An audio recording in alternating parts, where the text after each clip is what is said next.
Para nós, 150 anos do primeiro centro espírita deve ser um motivo de reflexão, porque é um tempo considerável, houve uma evolução nítida do movimento espírita em várias partes do mundo e notadamente aqui no nosso país, no Brasil. Houve um marco extremamente importante quando Allan Kardec fundou o primeiro centro espírita do mundo.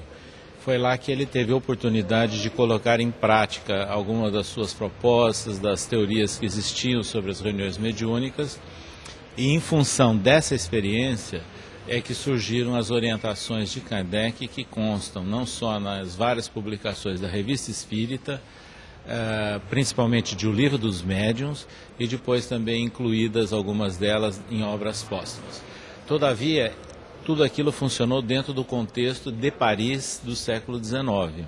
De lá para cá, as orientações de Kardec continuam intocáveis, mas houve realmente uma ampliação do conceito da ação do centro espírita da atualidade, e é isso que nós estamos hoje chamando a atenção através das páginas de Reformador, principalmente em função da experiência do movimento espírita brasileiro e também da publicação do livro Orientação ao Centro Espírita, que foi inicialmente aprovado pelo Conselho Federativo Nacional da FEB em 1980, depois foi revisto, ampliado e atualizado pelo CFN no ano de 2006.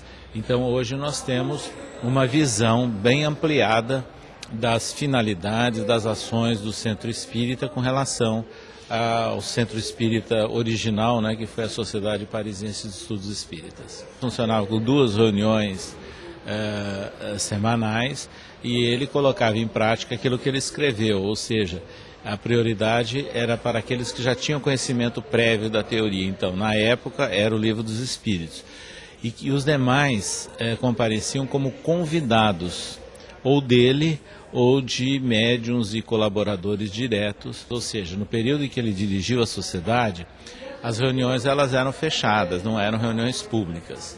E essa orientação, inclusive, ela é importante até os nossos dias, mas ela foi mais ampliada, as necessidades disso, os cuidados em função das obras de André Luiz pela psicografia de Chico Xavier. A França, ela sofreu o impacto após Kardec de revoluções, guerras e principalmente da Primeira e da Segunda Guerra Mundial.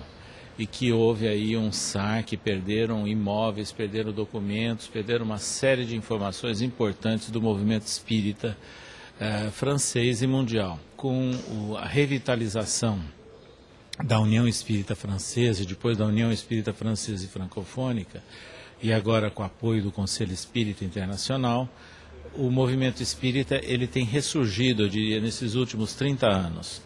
E nós temos ali hoje, quase 30 grupos espíritas funcionando em todas as regiões da França, sendo que a característica é que os grupos do interior são genuinamente franceses. Alguns grupos da capital, existe a predominância de brasileiros ou de portugueses. E nós, inclusive, participamos de um seminário em DNC, na região de Lyon, em fevereiro agora de 2008, e com a presença de representantes de centros de 14 cidades. Sentimos a vitalidade desse grupo, o interesse deles e o conhecimento que eles têm das obras de Kardec e de Leon Denis. Nós gostaríamos de deixar 2 mensagens. A primeira, lembrando do compromisso e da responsabilidade que os brasileiros têm pela facilidade de dispor de informações, de livros, de jornais, de experiências muito próximas com o funcionamento dos centros espíritas. Isso eu diria que é um grande privilégio e uma grande responsabilidade.